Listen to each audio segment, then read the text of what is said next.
Hello and welcome back to my channel. Today I'm preparing a spaghetti recipe that is delicious and flavorful, full of seasoning and spices. This recipe is different from your traditional spaghetti recipe.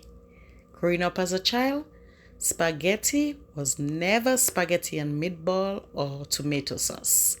Spaghetti growing up was spaghetti and meat. So today I'm using pork as my meat, and I hope you enjoy this video. Please leave a comment. Have you ever had spaghetti like this before? Please let me know and watch till the end.